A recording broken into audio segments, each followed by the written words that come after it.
El 23 de febrero de 2017, los abogados Victor Reville y Megan García salían del juzgado con su cliente, Lloyd Edwards, después de comparecer ante el tribunal en referencia a una orden de protección contra malos tratos.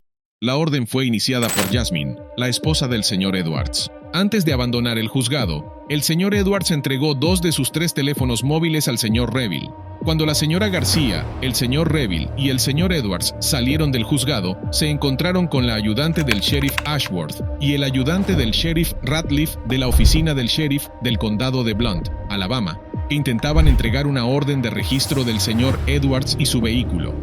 Soy de la oficina del sheriff. Díganme, ¿qué pasa? ¿Lleva alguna otra arma encima en este momento que yo necesite saber? No, señor, no tengo ninguna en el coche. De acuerdo. ¿Qué tienes de normal? Una pistola pequeña. Vale, también era parte de este registro. Bien, entonces voy a tener que preguntarte. ¿Tienes la D aquí contigo? Sí, señor. Pues déjame cachearte, para asegurarme de que no tienes ninguna otra arma, solo por tu bien y el nuestro. Aguanta, resolveremos pronto todo esto. Como se mencionó anteriormente en el vídeo, el señor Edwards estaba compareciendo en la corte por una orden de protección emitida por su esposa. La señora Edwards alegó que el señor Edwards había abusado de ella y de su hija, y testificó que los teléfonos móviles del señor Edwards contenían pruebas de sus afirmaciones. El testimonio de la señora Edwards llevó a la fiscalía a solicitar una orden de registro de la persona y el vehículo del señor Edwards, dirigida específicamente a sus 3 teléfonos móviles. Al parecer, llamó al bufete de abogados Reville, y el señor Reville declaró que no había pruebas de abuso en los teléfonos y que los teléfonos, en realidad, contenían pruebas que apoyaban la inocencia del señor Edwards. El señor Reville afirmó que la señora Edwards había intercambiado mensajes explícitos con el señor Edwards que indicaban que sus interacciones con él eran consentidas y que él tenía la intención de presentar los teléfonos como prueba para la defensa. El señor Edwards declaró posteriormente que el señor Reville le dijo, textualmente, que podría llegar un día en que la acusación quisiera su teléfono, y uno de los abogados le pidió todos los teléfonos justo antes de salir de la sala. Seguidamente, los teléfonos fueron colocados en el maletín de la señora García antes de salir del edificio. Las órdenes que ustedes tienen son para su persona y para su vehículo, así que se le entrega el teléfono que está en su persona.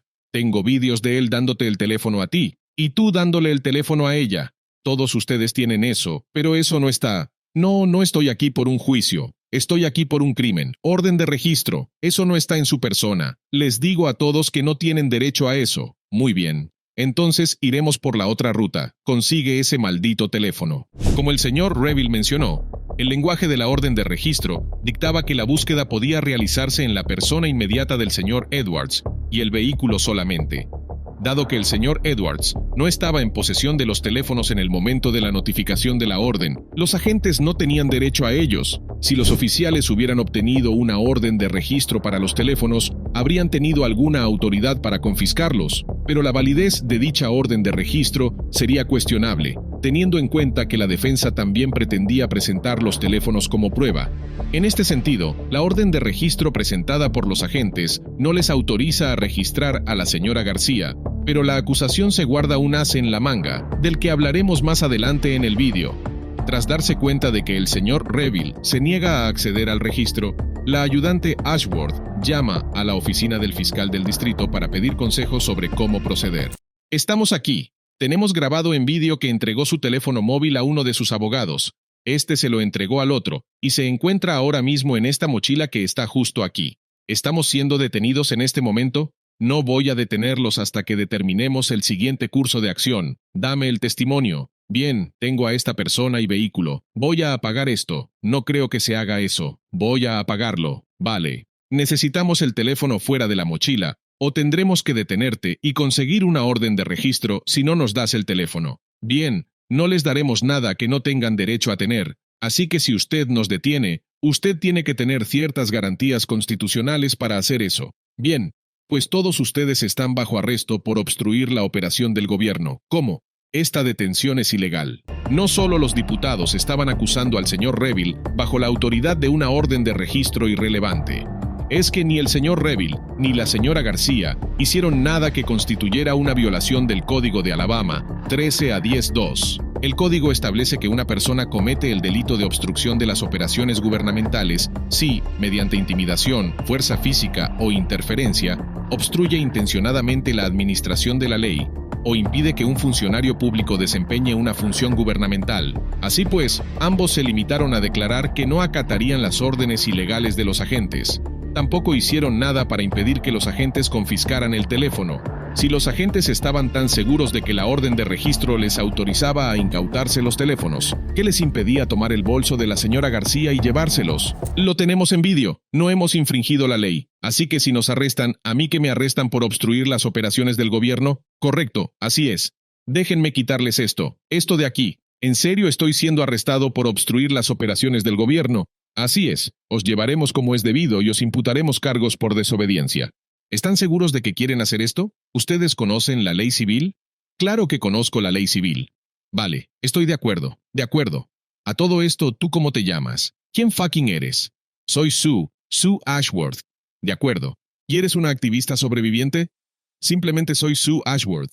¿Sue Ashworth? Sí, señor. ¿Y nos está arrestando por orden de ella? Sí, señor. Así es.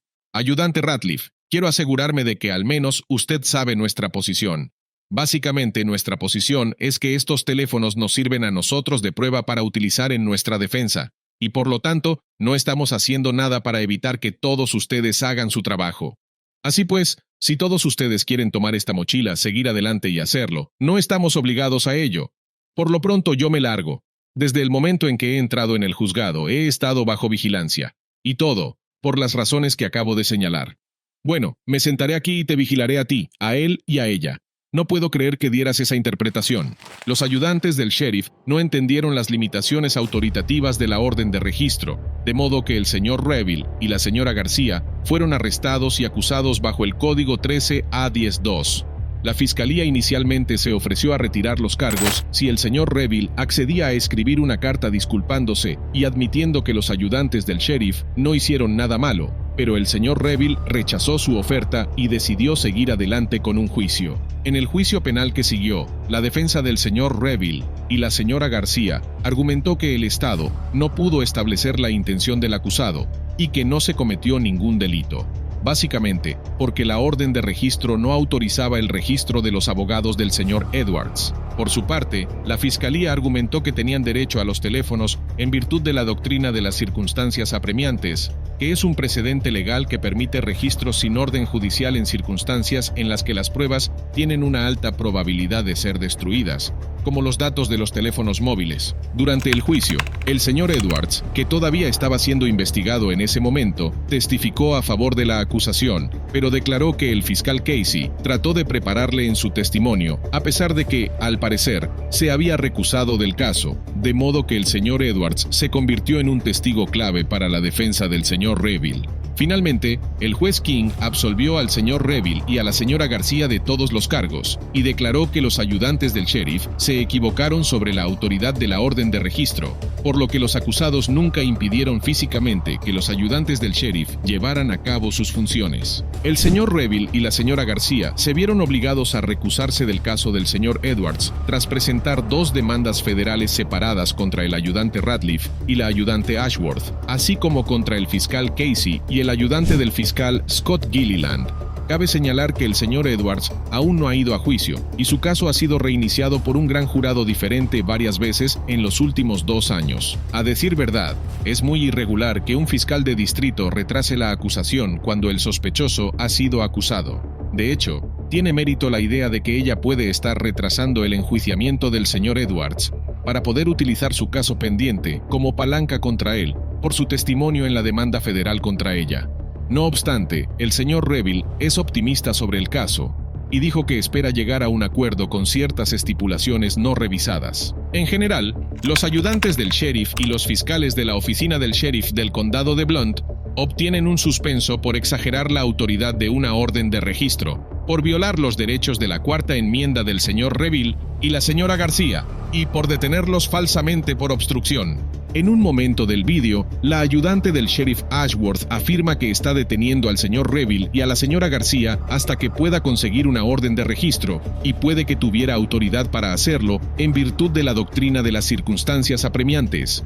Si la ayudante del sheriff Ashworth se hubiera ceñido a ese plan, habría podido confiscar legalmente los teléfonos, pero, en lugar de ello, optó por elevar la detención a arresto, en lugar de esperar a obtener una orden de registro adecuada.